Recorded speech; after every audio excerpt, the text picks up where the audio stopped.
Good Tuesday morning to you. I hope you had a great start for your week. This week on Life at God's Pace video devotionals, we've been talking about, or we should say it this way, we've been pondering about pondering. We've been thinking about pondering. And the whole basis for these devotionals this week came about when I read Psalm 119, 59 through 60. The writer says, I thought about my ways and turned my steps back to your decrees. I hurried, not hesitating to keep your commands. And the first part of that, I thought about my ways.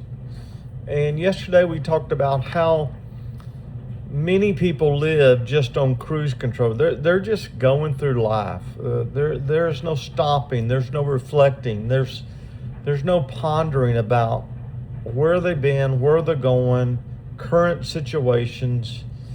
They've lost sight of the big picture. And sometimes that's hard to have the big picture when so much is going on in your life. And so we talked about that yesterday. And what I want to share today is two questions. We actually have 5 total. I think we're going to take the first 2 today, and then we'll work through the rest of the questions throughout the week. So the first question that I want you to ponder is this: what do you need to trim from your life? What do you need to cut out? What needs to be removed from your life? What is hindering you from living a life that God has given you? And reminded of what Paul wrote to Timothy, 1 Timothy chapter 6. We're going to read verse 10. But verse 11 is really where I want to talk to you about pondering, thinking about things.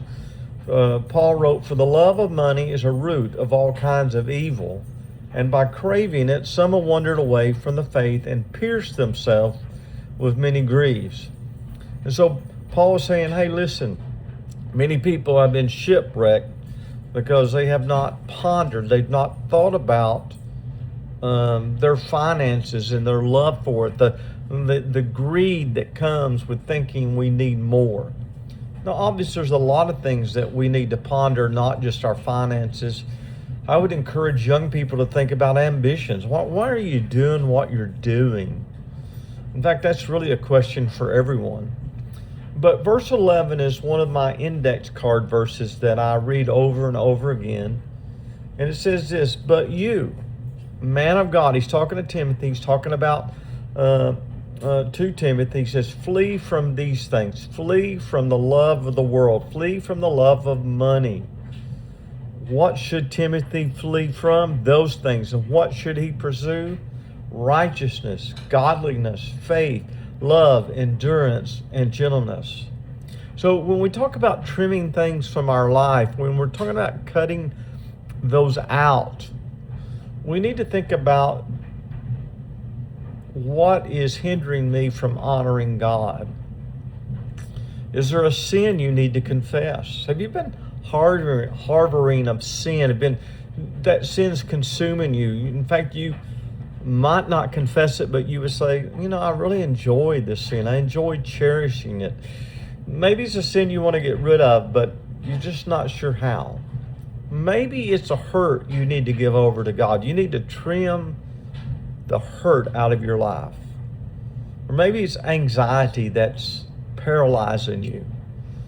We're going to talk about the need to have a weekly pondering time that you set aside in the quietness of the moment, in a place. I would encourage you with pen and paper, and just begin to ask questions and begin to think in the series of these questions. What do I need to trim from my life? So I'd encourage you to, after you hear this video, to put a date on your schedule and begin to think about that. Let me give you the second question because they go together. What do you need to add into your life? What do you need to strengthen in your life? You would consider your previous answers. Galatians chapter 5, verses 22 through 26. Let me find that and I'll read that for you. Galatians 5, 22 through 26. Okay, Galatians 5, 22. I'm just going to read verse 22. In fact, you could go back and read the other ones, but verse 22 says, "But the fruit of the Spirit is love, joy, peace, patience, kindness, goodness, faithfulness." Verse 23, "gentleness and self-control." That would be something to ponder. Is there an area there where you need to strengthen it? Do you need to strengthen your love for others better? Well, that's all the time we have today. We'll pick this back up tomorrow, and I hope you have a good day.